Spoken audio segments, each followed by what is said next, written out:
Olá, queridos, graça e paz do Senhor Jesus. Aqui é o pastor José Alves e este é o último vídeo da série Siga-me, andando como ele andou. E hoje nós vamos ver o quinto pré-requisito para seguir Jesus, que é o pré-requisito do sacrifício.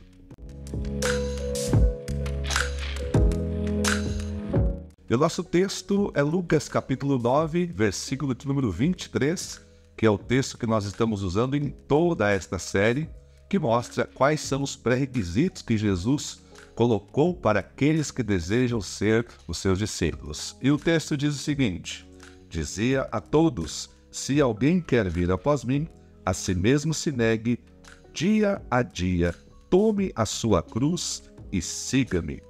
Hoje nós vamos falar sobre esta parte do versículo em que Jesus disse que para aqueles que querem ser seus discípulos, eles precisam, dia a dia, tomar a sua cruz e seguir a Cristo. Isso significa que um dos pré-requisitos para seguirmos o nosso Mestre e sermos iguais a Ele é o paradigma ou o pré-requisito do sacrifício. Não existe vida cristã, não existe discipulado sem sacrifício. Aliás, tudo na vida vai exigir de nós algum tipo de sacrifício. Você não faz nada de significativo neste mundo se você não estiver disposto a sacrificar algo para alcançar os seus objetivos e para alcançar aquilo que Deus tem para a sua vida. A grande questão não é se você vai se sacrificar.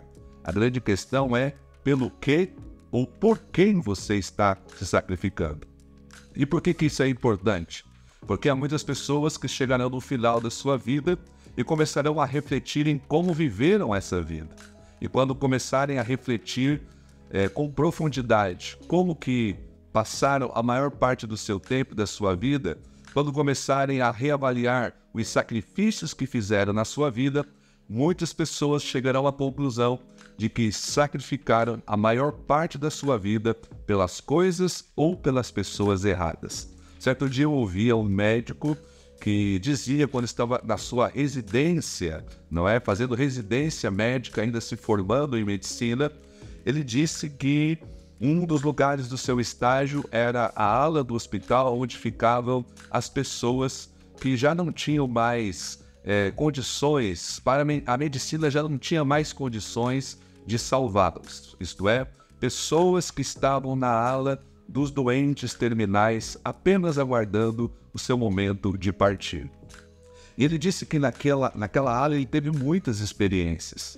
E a experiência que mais lhe marcou, como era um hospital de classe alta, de pessoas muito ricas que estavam ali para tratamento, ele disse que uma das coisas que mais lhe marcaram foi ele conversar com pessoas muito ricas, milionárias, e essas pessoas, sabendo que iriam morrer e que restavam poucos dias de vida, ele nunca viu nenhuma dessas pessoas dizendo que queria viver um pouco mais para ganhar um pouco mais de dinheiro.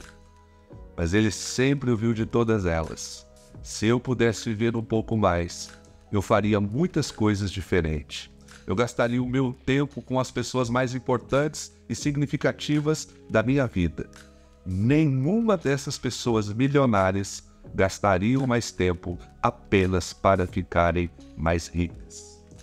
Hoje nós ouvimos falar muitas pessoas, muitos palestrantes motivacionais dizendo que você tem que escalar o seu Everest.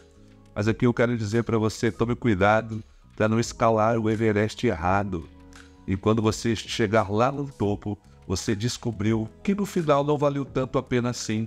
E aí você possivelmente não terá tempo para escalar um outro Everest. Então, se você tiver que sacrificar a sua vida, sacrifique ela por algo que vale a pena. E a coisa que mais vale a pena sacrificarmos a nossa vida é para seguirmos ao Senhor Jesus Cristo e nos tornarmos cada vez mais semelhantes a Ele. E agora eu quero compartilhar com você 3 coisas importantes, 3 coisas fundamentais para que eu e você venhamos entender qual é o sentido do sacrifício para a vida do discípulo. O que significa esse preço que nós temos que pagar, ou esse pré-requisito para seguirmos Jesus? Em primeiro lugar, Quando nós nos sacrificamos por Jesus e pelo Evangelho, o sacrifício nos identifica com Cristo e os seus sofrimentos. Jesus, para cumprir o seu propósito, a missão dada pelo Pai, ele ofereceu a sua vida em sacrifício por todos nós. Você se lembra que eu disse que seguir Jesus não é apenas seguir os seus mandamentos, mas é nos tornarmos cada vez mais parecidos com Ele? Pois é, assim como Cristo se sacrificou por nós, nós também devemos entender que o discipulado tem o preço ou o pré-requisito do sacrifício. Não existe discipulado sem sacrifício. A cruz de Cristo, a cruz a qual Jesus foi crucificado, foi o preço que ele pagou para ser quem ele foi, para fazer o que ele fez e para ensinar o que ele ensinou. Olha o que diz a palavra de Deus em Filipenses capítulo 13, versículo 10, quando o apóstolo Paulo diz que quer se identificar com Cristo e os seus sofrimentos, ele diz: quero conhecer a Cristo e ao poder da sua ressurreição e a participação em seus sofrimentos, tornando-me com ele em sua morte. Paulo está dizendo, assim como o meu Senhor se sacrificou a ponto de morrer pela missão dada pelo Pai, eu não quero experimentar apenas o poder da ressurreição, mas eu também quero ser participante dos sofrimentos do meu Salvador. E na carta aos Gálatas, Paulo foi questionado em relação à sua autoridade apostólica, se ele era de fato um verdadeiro apóstolo. Qual era a credencial que ele tinha, qual era o certificado que ele tinha que provava que ele era um apóstolo. Sabe qual foi a resposta dele? Olha o que ele diz em Gálatas capítulo 6, versículo 17. De agora em diante, que ninguém me perturbe com essas coisas, pois eu levo em meu corpo cicatrizes que mostram que eu pertenço a Jesus.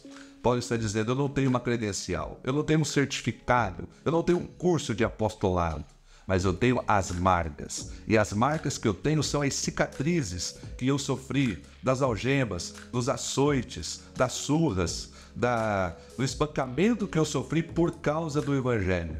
Todas essas cicatrizes que eu carrego no meu corpo são as minhas credenciais de apóstolo de Jesus. O que Paulo está dizendo é o seguinte: não existe vida cristã, não existe vida ministerial sem que as cicatrizes do sacrifício por essa causa fiquem marcadas no seu corpo.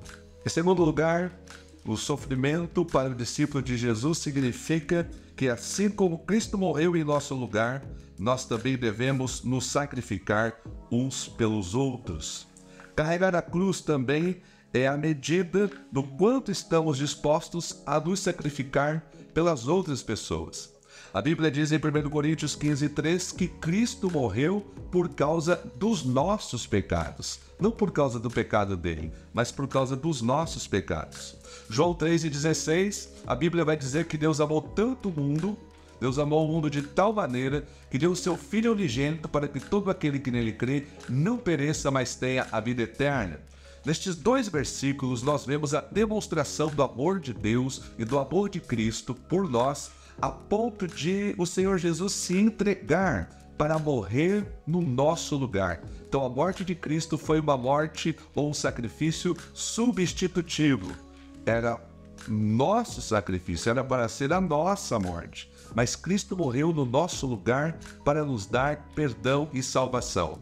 Nós amamos João 3:16. Mas nós desconhecemos 1 João 3:16, que foi escrito pelo mesmo apóstolo, que diz o seguinte: sabemos o que é o amor, porque Jesus deu sua vida por nós, portanto também devemos dar a nossa vida por nossos irmãos. Seguir a Jesus é estar disposto a entregar, a se doar e nos sacrificarmos por aqueles os quais Deus também amou.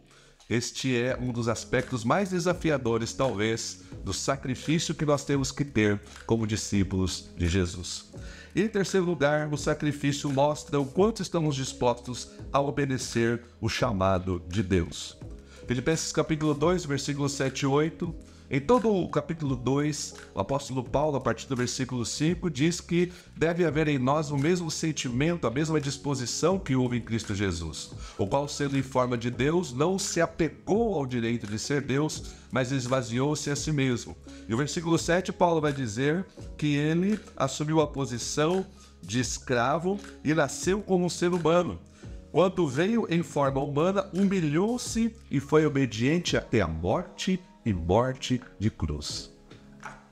A morte da cruz foi o preço que Jesus pagou para cumprir a missão dele. A missão de Cristo foi um ato de entrega, de sacrifício, a sua obediência à missão dada pelo Pai. E olha o que diz Hebreus capítulo 5, versículo 8, falando de Jesus, dizendo que, embora fosse filho, ele aprendeu a obediência por meio do seu sofrimento.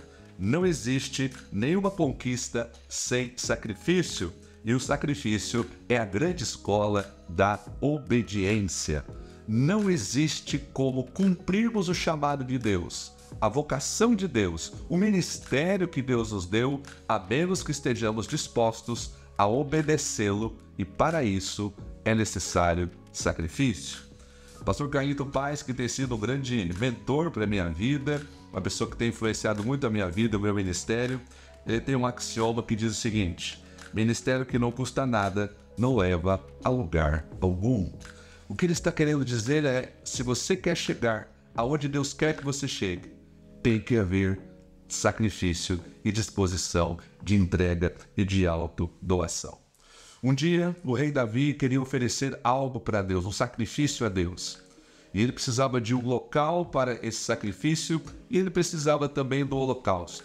E um homem chamado Araúna, que era o dono do local, disse o seguinte: eu vou dar para você o local e vou te dar inclusive os animais para o sacrifício e que Deus receba a sua oferta. E Davi disse: não, se você tiver que me dar tudo, a oferta não é minha, porque ela não vai me custar nada. E Davi disse: cobre o preço que você tiver que cobrar, porque eu não vou oferecer a Deus nada que não me custe algum sacrifício. Não há como oferecermos a Deus nada que não custe sacrifício. Quando olhamos para a palavra de Deus, em Hebreus capítulo 11, versículo 4, a Bíblia diz que pela fé Abel ofereceu a Deus mais excelente sacrifício do que Caim. E depois que ele ofereceu esse sacrifício, duas coisas aconteceram. Primeiro, ele foi aprovado por Deus. Segundo, aquilo que ele fez continua vivo mesmo depois da sua morte, porque o texto diz que Abel, estando morto, ainda fala, através da atitude de sacrifício que ele teve em relação a Deus. Você pode observar que neste mundo já houveram muitas pessoas que realizaram grandes coisas no mundo. E elas tiveram que sacrificar muitas coisas por isso. Agora preste bem atenção. Nenhum crítico é celebrado ou lembrado depois da sua morte. Porque o mundo nunca se lembrará dos críticos. Você pode ver as pessoas que fizeram grandes coisas, elas tiveram muitos críticos, mas nós não conhecemos nenhum deles. Nós só conhecemos a história daqueles que fizeram a diferença. O que eu quero dizer com isso é o seguinte: a história nunca dará voz e honra para os críticos, mas ela sempre dará voz e honra para aqueles que se sacrificaram para fazer coisas grandes. Que Deus abençoe a sua vida. Foi um prazer estar com você em toda esta nossa série. Siga-me. Eu tenho certeza que o Senhor ministrou algo muito especial para o seu coração. E até a próxima série, se Deus assim nos permitir. Deus te abençoe.